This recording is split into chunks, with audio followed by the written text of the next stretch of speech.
Friends, இன்னைக்கு நம்ம பார்க்க போற படம் என்னன்னா ஆஃப்டர் லைஃப். இந்த படத்தோட ஸ்டோரி என்னன்னு பாத்தீங்கன்னா, இந்த படத்தோட ஹீரோயின் மார்ச்சரியில போஸ்ட்மார்ட்டம் பண்றவங்கிட்ட மாட்டிக்கிறாங்க.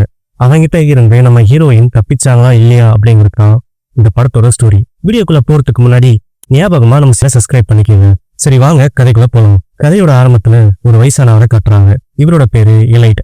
இவர் என்ன பண்றாரு அப்படின்னா, இறுதி சடங்குக்காக இறந்து போனவங்களுடைய டெட் பாடியை ரெடி பண்ற வேலையை தான் இவர் பாக்குறாரு. அப்படி அவரு வேலை செஞ்சுக்கிட்டு இருக்கும்போது மார்ச்சரியில இருக்கிற அந்த டெட் பாடி கூட இவர் பேசிக்கிட்டு இருப்பாரு. ஏன்னா இறந்து போனவங்க அவர் கண்ணுக்கு மட்டும் உயிரோட இருக்கிற மாதிரி தெரியும். அதே நேரத்துல ஒரு பொண்ணை காட்டுறாங்க. இவங்க பேரு ஆனா. அவ பாய் ஃப்ரெண்ட் பால் கூட லிவிங்ல வாழ்ந்துகிட்டு இருக்கா. ஒரு நாள் 2 பேரும் நெருக்கமா இருக்கும்போது பால் மட்டும் ஹாப்பியா இருக்கான். ஆனா ஆனா ஏதோ ஒரு விஷயத்த நினைச்சு யோசிச்சுக்கிட்டே இருக்கா. இத பால் புரிஞ்சுக்கிட்டு, ஆனா உனக்கு என்ன ஆச்சு, ஏன் ஒரு மாதிரியா இருக்க அப்படின்னு சொல்லி கேட்கறான். அதுக்கு ஏனா ஒன்னும் இல்ல, நான் நார்மலா தான் இருக்கேன் அப்படின்னு சொல்லிட்டு போயிடுறாங்க. ஏனா ஒரு பிரைமரி ஸ்கூல்ல டீச்சரா ஒர்க் பண்றாங்க. ஏனா ஸ்கூலுக்கு போகும்போது ஸ்கூல்ல 2 பசங்க ஜாக் அப்படின்ற ஒரு சின்ன பையனை புள்ளி பண்ணிட்டு இருக்காங்க. இத ஆனா பார்த்துட்டு அந்த 2 பசங்களையும் திட்டி வெளியே அனுப்பிடுறாங்க. அன்னைக்கு நீங்க ஆனா ஒர்க்கை முடிச்சுட்டு நேரா ஒரு ஃபியூனரலுக்கு கிளம்பி போறாங்க. அப்படி போற வழியில ஒரு பார்லரை பாக்குறாங்க. அங்க போயிட்டு அவங்க தலைமுடிக்கு ஹேர் கலர் பண்ணிக்கிட்டு அதுக்கப்புறமா ஃபியூனரலுக்கு போறாங்க. இறந்து போனவர் யாருன்னா ஆனா கூட ஒர்க் பண்ண பியானோ டீச்சர் தான். இவரு தான் ஸ்டார்டிங்ல எலை ஃபியூனரலுக்காக ரெடி பண்ணிட்டு இருந்திருப்பாரு. ஆனா இறந்து போனவருடைய டெட் பாடியை பார்த்துக்கிட்டு இருக்கும்போது அந்த டெட் பாடியோடைய வாய் லைட்டா ஓப்பன் ஆகுற மாதிரி ஆனாவுக்கு தெரியுது. ஆனா பயந்து போய் சுத்தி முத்தி பார்த்துட்டு திரும்ப அந்த டெட் பாடியை பார்க்கும்போது அது நார்மலா தான் இருக்கு. இது ஏதோ நம்மளுடைய மனப்பிராந்தி அப்படின்னு நினைச்சுக்கிட்டு ஆனா வந்து கிளம்பிடுறாங்க. அன்னைக்கு நைட் பால் ஆனாவை டின்னருக்கு கூப்பிட்டு இருப்பாரு. சோ அதனால ஆனாவும் பாலை பார்க்க ரெஸ்டாரண்ட்டுக்கு போறாங்க. அங்க பால் ஆனாவை ப்ரப்போஸ் பண்ணணும் அப்படிங்கிறதுக்காக ரிங் எல்லாம் வாங்கி வச்சிருப்பான். ஆனாவும் அங்க வந்துட்டு என்னப்பா திடீர்னு டின்னர்லாம் ரெடி பண்ணி வச்சிருக்க, என்ன விஷயம் அப்படின்னு சொல்லி கேட்கறான். அதுக்கு பால், எனக்கு ப்ரமோஷன் கிடைச்சிருக்கு, என்ன யூகேக்கு டிரான்ஸ்ஃபர் பண்ணிருக்காங்க அப்படின்னு சொல்றான். இதை கேட்ட ஆனா, ஓ என்ன நீ கழட்டி விட போறியா, இதுக்காக தான் நீ டின்னர் ரெடி பண்ணிருக்கியா, உன்னால நம்பி நான் லவ் பண்ணதுக்கு எனக்கு இதெல்லாம் தேவைதான் அப்படின்னு சொல்லிட்டு கோச்சிக்கிட்டு ஆனா அங்கிருந்து போயிடுறாங்க.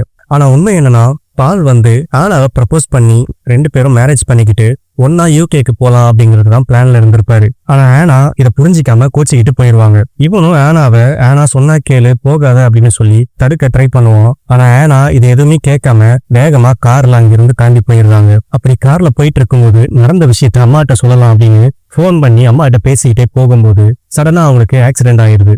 அப்படியே கட் பண்ண அடுத்த சீன்ல எலைட்டுக்கு பெருசா ஒரு டெட் பாடி வருது. அந்த டெட் பாடி யாருன்னு பார்த்தா நம்ம ஆனா தான். அவளோட டெட் பாடிய இறுதி சடங்குக்காக எலைட் ரெடி பண்ணிட்டு இருக்கும்போது திடீர்னு ஆனா கண்ணை திறந்து பாக்குறா. அப்ப பயந்து போய் எலைட் கிட்ட நான் எங்க இருக்கேன் அப்படின்னு சொல்லி கேட்கிறா. அதுக்கு எலைட்டும் நீ இறந்து போய் 8 மணி நேரம் ஆகுது அப்படின்னு சொல்றாரு. ஆனா ஆனாவுக்கு நம்பிக்கை வரல. ஏன்னா அவன் நார்மலா பேசிக்கிட்டு இருக்கா.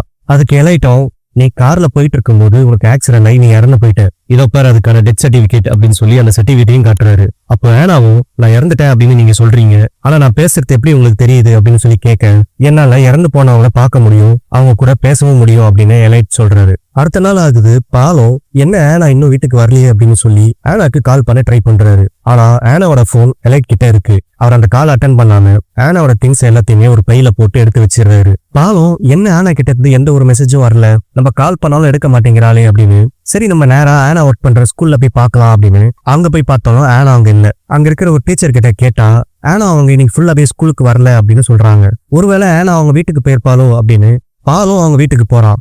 அங்க போயிட்டு ஆனாவோட அம்மா கிட்ட ஆனா இங்க வந்தாளா, நான் அவளுக்கு கால் பண்ணா அவ கால் எடுக்க மாட்டேங்கிறா, அவ என்ன பண்றா அப்படின்னு சொல்லி கேட்கறான். அதுக்கு அவங்க அம்மா ஆனா நேத்து நைட்டு ஆக்சிடென்ட்ல இறந்து போயிட்டா அப்படின்னு சொல்றாங்க. இதை கேட்ட பால் ரொம்பவே ஷாக் ஆகுறான்.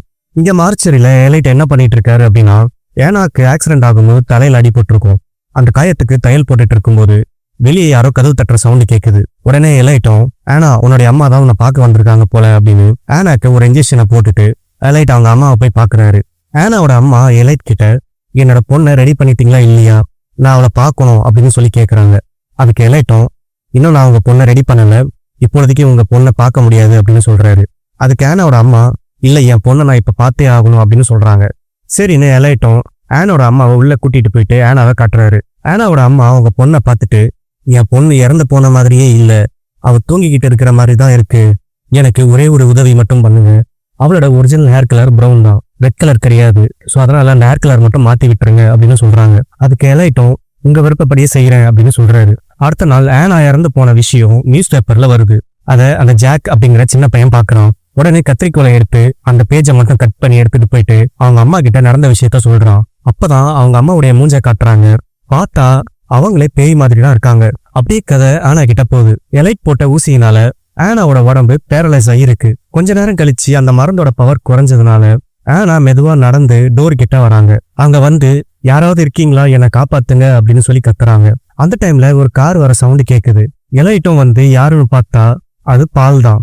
எலைட்டும் வந்து சொல்லுங்க சார், உங்களுக்கு என்ன வேணும் அப்படின்னு சொல்லி கேட்கிறாரு. அதுக்கு பால், நான் ஆனாவோட பாய் ஃப்ரெண்ட், நாங்க 2 பேரும் கூடிய சீக்கிரம் கல்யாணம் பண்ணிக்கலான்னு இருந்தோம். ஆனா இப்போ ஆனா இறந்துட்டாங்க அப்படின்னு சொன்னாங்க. ஸோ அதனால நான் ஆனாவை பார்க்கணும் அப்படின்னு சொல்லி கேட்கிறாரு. அதுக்கு எலைட், நீங்க ஆனாவை இப்ப பார்க்க முடியாது, வேணும்னா 2 நாள் கழிச்சு ஃபியூனரல்ல வந்து பாருங்க அப்படின்னு சொல்றாரு. இதை கேட்ட பாலும் ரொம்பவே டென்ஷன் ஆகி அங்கிருந்து கிளம்பி போயிடுறாரு. இவர் போறத ஆனா பார்த்துட்டு பால் பால் சொல்லி கத்துறாங்க. ஆனா இவங்க கத்துறது வெளியே யாருக்குமே கேட்கல. எலைட்டும் உள்ள வந்து ஆனா கிட்ட, இவன் யாரு, உனக்கு தெரிஞ்ச பையனா அப்படின்னு சொல்லி கேட்கிறாரு. அதுக்கு ஆனா, அது என்னுடைய பர்சனல் அப்படின்னு சொல்லிடுறாங்க. சரி ஓகே, அது உன்னுடைய பர்சனலாவே இருக்கட்டும், எனக்கு வெளியே கொஞ்சம் வேலை இருக்கு, நான் போயிட்டு வரேன் அப்படின்னு எலைட் அங்க இருந்து போயிடுறாரு. இங்க பால் நேரா ஒரு போலீஸ் ஸ்டேஷனுக்கு போறாரு. அங்க போயிட்டு மார்ச்சரியில இருக்கிற என்னுடைய கேர்ள் ஃப்ரெண்டோட டெட் பாடியை பார்க்க விட மாட்டேங்கிறாங்க அப்படின்னு சொல்றாரு. போலீஸும் அதுக்கு எங்களால எதுவும் பண்ண முடியாது அப்படின்னு சொல்லிடுறாங்க. அதுக்கு எலைட்டும் சரி ஓகே, என்னோட கேர்ள் ஃப்ரெண்ட் ஆக்சிடென்ட் ஆன காரை நான் பார்க்கணும் அப்படின்னு சொல்லி கேட்கிறாரு. அதுக்கு போலீஸும் சரி ஓகேன்னு அந்த காரை காட்டுறாங்க. பாலும் அந்த காரை சுத்தி முத்தி பார்த்துட்டு டிரைவர் சீட்ல போய் உக்காந்தா சடனா அங்க ஆனாவுடைய உருவம் ஒரு இலியூஷன் மாதிரி தெரியுது. அதை பார்த்து பால் ரொம்பவே பயந்து போறாரு. சடனா அங்க ஒரு போலீஸ் வர அந்த இலியூஷன் மறைஞ்சு போகுது. அதுக்கப்புறமா பாலும் அங்கிருந்து கிளம்பி போயிடுறாரு. இந்த நேரத்துல ஆனா என்ன பண்றாங்க அப்படின்னா, மெதுவா ஏந்திரிச்சு போய் அங்க இருக்கிற ஒரு கத்தியை கையில எடுத்து வச்சுக்கிட்டு எலைட் வந்தா நம்ம அவனை குத்திட்டு இங்க எதை தப்பிச்சிடலாம் அப்படின்னு ஒரு பிளான் பண்ணிட்டு இருப்பாங்க. அதே மாதிரி ஆலெட்டும் அங்க வந்து ஆனாவுக்கு ஹேர் கலர் பண்ணலான்னு பக்கத்துல வராரு. அப்ப ஆனா கத்தியால எலைட்டை குத்தலான்னு வரும்போது எலைட் நவந்து போயிடுறாரு. உடனே எலைட்டும், ஏனா என்ன பண்ணிட்டு இருக்க, ஏன் இப்படிலாம் பண்ற அப்படின்னு சொல்லி கேட்க, நான் இன்னும் சாகல, உயிரோட தான் இருக்கேன், என்னை வெளியே விடு அப்படின்னு சொல்லி ஆனா கத்துறாங்க. அதுக்கு எலைட்டும், இல்ல ஆனா நீ இறந்துட்ட, அதை நீ நம்பிதான் ஆகணும் அப்படின்னு சொல்றாரு. அதுக்கு ஆனா, நான் ஆக்சிடென்ட் ஆனப்போ இறந்திருக்க மாட்டேன், கோமால இருந்திருப்பேன், டாக்டர்ஸ் என்னை செக் பண்ணாம டெத் சர்டிபிகேட் கொடுத்துருப்பாங்க அப்படின்னு சொல்றாங்க.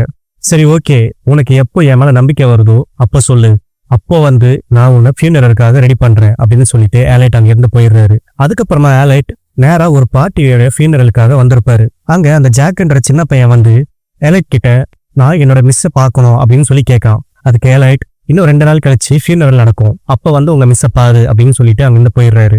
அடுத்த நாள் ஆலைட் ஆனாவுடைய ஃபியூனரலுக்காக புது ட்ரெஸ்ஸை எடுத்துட்டு போயிட்டு ஆனாவை போய் பாக்குறாரு.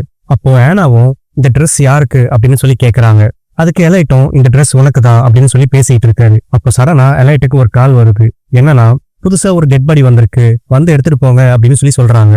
எலைட்டும் உடனே கிளம்பி போறாரு. அப்படி போகும்போது அவருடைய ரூம் கீயை மார்ச்சரியில விட்டுட்டு போயிடுறாரு. அதை ஆனா எடுத்து வச்சுக்கிறாங்க. இவர் போற வழியில கார்ல ஃபியூல் கம்மியா இருக்கிறதுனால ஒரு கேஸ் ஸ்டேஷன்ல நிறுத்தி காருக்கு ஃபியூல் ஃபில் பண்ணிட்டு இருக்காரு. அப்போ அவர் பாக்கெட்டை செக் பண்ணி பார்க்கும்போது அவரோட கீ மிஸ் ஆயிருக்கு அப்படின்னு தெரிய வருது. உடனே நேரா மார்ச்சரிக்கு கிளம்பி வராரு. இந்த கேப்ல ஆனா என்ன பண்றாங்கன்னா, அந்த கீயை யூஸ் பண்ணி நேரா எலைட்டோட வீட்டுக்கே வந்துடுறாங்க. அங்க ஒரு போன் இருக்கிறத பாக்குறாங்க. உடனே பாலுக்கு கால் பண்றாங்க. பாலும் அட்டென்ட் பண்றாரு. உடனே ஆனா, பால், நான் உயிரோட தான் இருக்கேன், இங்க மார்ச்சரியில மாட்டிட்டு இருக்கேன், என்னை வந்து காப்பாத்து அப்படின்னு சொல்லி சொல்றாங்க. இதை கேட்ட பாலும், இதுவும் ஒரு இலியூஷன் தான் போல அப்படின்னு நினைச்சிட்டு காலை கட் பண்ணிடுறாரு. உடனே அங்க எலைட்டும் வந்துடுறாரு. ஆனா கிட்ட, நான் சொன்னா நீ நம்ப மாட்டீங்கல்ல, நீயே வந்து பாரு அப்படின்னு சொல்லி ஒரு கண்ணாடி கிட்ட கூட்டிட்டு போய் காட்டுறாரு. ஆனாவும் அவங்க முகத்தை கண்ணாடியில போய் பார்த்தா அவங்க உடம்பு ஃபுல்லாவே ஒயிட்டா மாறி இருக்கு. அப்போ ஆனாவுடைய மூச்சு காத்து அந்த கண்ணாடியில பட்டு ஒரு ஃபாக் மாதிரி ஃபார்ம் ஆகுது. இதை எலைட் பார்த்துட்டு டக்குன்னு ஆனா பாக்குறதுக்கு முன்னாடி தொடச்சி விட்டுடுறாரு. ஆனாவும் எலைட் சொல்றது உண்மைதான், நம்ம இறந்துட்டோம் போல அப்படின்னு அவங்க நம்ப ஆரம்பிக்கிறாங்க. இப்படி இவங்க பேசுறத அந்த ஜாக் அப்படிங்கிற ஒரு சின்ன பையன் பார்த்துடுறான். அடுத்த நாள் பால் ஆனா ஒர்க் பண்ற ஸ்கூல்ல இருக்கிற ஆனோட திங்ஸ் எல்லாம் எடுத்துட்டு போகிறதுக்காக வந்திருப்பாரு. அப்போ அந்த சின்ன பையன் பாலை பார்த்துட்டு, நான் ஆனா மிஸ்ஸை பார்த்தேன், அவங்க அந்த ஃபியூனரல்லாம் ரெடி பண்றவடைய வீட்டுல இருந்தாங்க அப்படின்னு சொல்லி சொல்றான். அதுக்கு பால், தம்பி உங்க மிஸ் இறந்து போயிட்டாங்க, நீ போய் படிக்கிற வேலையை பாரு அப்படின்னு சொல்லி சொல்றாரு. ஆனா அதுக்கு ஜாக், இல்ல மிஸ் உயிரோட தான் இருக்காங்க, நான் பார்த்தேன், அவங்க ரெட் கலர் ட்ரெஸ் போட்டிருந்தாங்க அப்படின்னு சொல்றான். இதை கேட்ட பால் உடனே அந்த பையனை கண்ணத்திலே ஒரு அடி அடிச்சுட்டு, சாரி தம்பி அப்படின்னு சொல்லிட்டு அங்கிருந்து போயிடுறாரு. அடுத்த நாள் ஒரு போலீஸ் அந்த மார்ச்சரிக்கு வராரு. ஏன்னா இந்த போலீஸோட தம்பி இறந்து போயிருப்பாரு, அவருடைய உடம்பு இந்த மார்ச்சரியில தான் இருக்கும். சோ அதனால அந்த டெட் பாடியை பாக்குறதுக்காக அவர் வருவாரு. வந்த இடத்துல ஹேனாவுடைய டெட் பாடியை பாக்குறாரு. அப்ப சடனா எலைட் வந்து, நீங்க உங்க பிரதருடைய பாடியை பாத்துட்டீங்கன்னா நீங்க கிளம்புங்க, எனக்கு கொஞ்சம் வேலை இருக்கு அப்படின்னு சொல்லி அந்த போலீஸ்காரரை எலைட் அனுப்பி வச்சிடுறாரு. அதுக்கப்புறமா அந்த சின்ன பையன் ஜாக் ஃபியூனரல் நடக்கிற இடத்துக்கு வரான். அங்க எலைட்டை பார்த்துட்டு, நான் எங்க மிஸ் ஆனாவை உங்க ரூம்ல பார்த்தேன், அது உண்மையா அப்படின்னு சொல்லி கேட்கறான். அதுக்கு எலைட் என்ன சொல்றாருன்னா, உனக்கும் என்ன மாதிரியே டிசார்டர் இருக்கு, என்னால இறந்து போனவங்கள பார்க்க முடியும், அவங்க கூட பேச முடியும், அதே மாதிரி தான் உன்னாலேயும் இறந்து போனவங்கள பார்க்க முடியும் அப்படின்னு சொல்லி சொல்றாரு. இந்த நேரத்துல பால் கார்ல போயிட்டு இருக்கும்போது ஒரு துணிக்கடையை பாக்குறாரு. அங்க ஒரு பொம்மைக்கு ரெட் கலர்ல ஒரு ட்ரெஸ் போட்டு வச்சிருக்காங்க.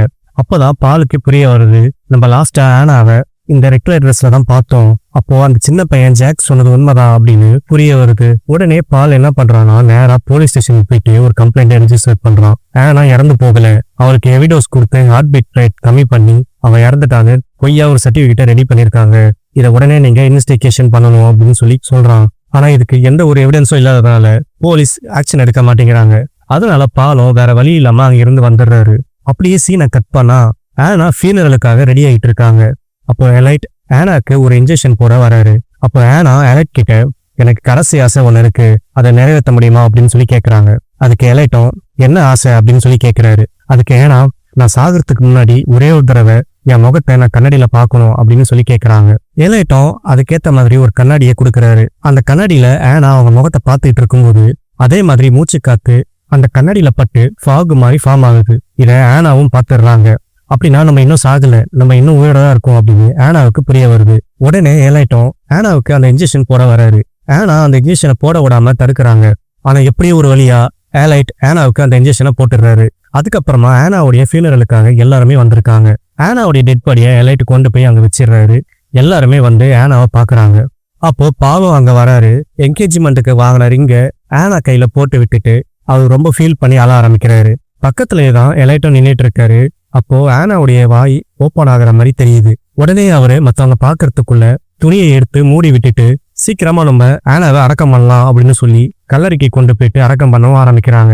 அன்னைக்கு நைட் பால் ரொம்ப சோகமா சரக்கு அடிச்சுட்டு இருக்கும்போது அங்க எலைட் வராரு. அப்போ பால் எலைட்டை பார்த்து அவளை உயிரோட அடக்கம் பண்ணிட்டல, நீ உன்னை நான் சும்மா விட மாட்டேன் அப்படின்னு சொல்லி சண்டை போடுறான். உடனே எலைட்டும் நீ சொன்னது உண்மையா கூட இருக்கலாம், சீக்கிரமா போய் தோண்டிப்பாரு, கொஞ்ச நேரம் தான் டைம் இருக்கு, உன்னால முடிஞ்சா போய் காப்பாத்திக்கோ அப்படின்னு சொல்றாரு. இதை கேட்ட பால் வேகமா கார் எடுத்துக்கிட்டு ஆனாவை புதைச்ச இடத்துக்கு போறாரு. இந்த நேரத்துல ஆனா அந்த சவப்பெட்டியில இருந்து கண்ணு முடிச்சு பாக்குறாங்க. அவங்க மூச்சு விட முடியாம ரொம்பவே கஷ்டப்படுறாங்க. பாலும் வேகமா காரை ஓட்டிட்டு போயிட்டு அந்த கல்லறைக்கு போய் ஆனாவை அடக்கம் பண்ண அந்த சவப்பெட்டியை தோண்டி வெளியே எடுத்துடுறாரு. அதுல இருந்து ஆனாவையும் காப்பாத்துறாரு. ஆனாவை காப்பாத்தின சந்தோஷத்துல ரெண்டு பேருமே கட்டி பிடிச்சிட்டு ஹாப்பியா இருக்காங்க. அப்போ திடீர்னு பிரைட்டா ஒரு வெளிச்சம் வருது. ஆனா இங்கதான் ஒரு பங்கமான ட்விஸ்ட் இருக்கு. என்னன்னா பால் இப்போ மார்ச் சிறையில இருக்காரு. ஆனா இப்போ உயிரோட தான் இருக்கா, அவனை நம்ம காப்பாத்திட்டோம் அப்படின்னு ஒரு கற்பனையா அவர் நினைச்சிட்டு இருக்காரு. ஆனா உண்மை என்னன்னா ஆனாவை காப்பாத்த பால் வேகமா கார்ல போயிட்டு இருக்கும்போது அவரு நிறைய ட்ரிங்க்ஸ் பண்ணிருப்பாரு. அவரால் காரை ஓட்ட முடியாம கண்ட்ரோல் மிஸ் ஆகி ஆக்சிடென்ட் ஆகி அவர் அங்கேயே இறந்துடுறாரு. இப்போ அவருடைய உடம்ப எலைட் போஸ்ட்மார்ட்டம் பண்ணிட்டு இருக்காரு. இதை எல்லாத்தையும் அந்த சின்ன பையன் ஜாக் பக்கத்துல இருந்து பாத்துக்கிட்டு இருக்கான். எலியட் இந்த கதையெல்லாம் சொல்லிக்கிட்டே போஸ்ட்மார்ட்டம் பண்றாரு. ஆக்சுவலா எலியட் சொன்னது எல்லாமே உண்மைதான். அவருடைய கண்ணுக்கு இறந்து போனவங்கலாம் உயிரோட இருக்கிற மாதிரியே தெரியுது. அதே மாதிரிதான் அந்த ஜாக் அப்படிங்கிற சின்ன பையனுக்கும் இறந்தவங்க எல்லாம் கண்ணுக்கு தெரியுறாங்க. ஆனா இறந்து போன விஷயத்த சின்ன பையன் அவங்க அம்மா கிட்ட போய் சொல்லுவாங்க. அப்போ அவங்க அம்மா திரும்பி ஃபேஸ் காமிப்பாங்கல்ல, ஆனா அவங்க அம்மா எப்போ இறந்து போயிட்டாங்க. அந்த சின்ன பையனுக்கு அவங்க அம்மா இருக்கிற மாதிரியே தெரியுது. இப்பவும் அதே மாதிரிதான் பால் இறந்து போயிட்டாரு. ஆனா பால் உயிரோட இருக்கிற மாதிரியே உங்க கண்ணுக்கு தெரியுது. இந்த இடத்துலயே இந்த படம் முடியுது. இந்த வீடியோ உங்களுக்கு பிடிச்சிருந்தா மறக்காம லைக் பண்ணுங்க. கூடவே நம்ம சேனலை சப்ஸ்கிரைப் பண்ணாம இருந்தீங்கன்னா ஞாபகமா சப்ஸ்கிரைப் பண்ணி உங்க சப்போர்ட்டையும் கொடுங்க. திரும்பவும் வேற ஒரு வீடியோல நான் உங்களை மீட் பண்றேன். By guys.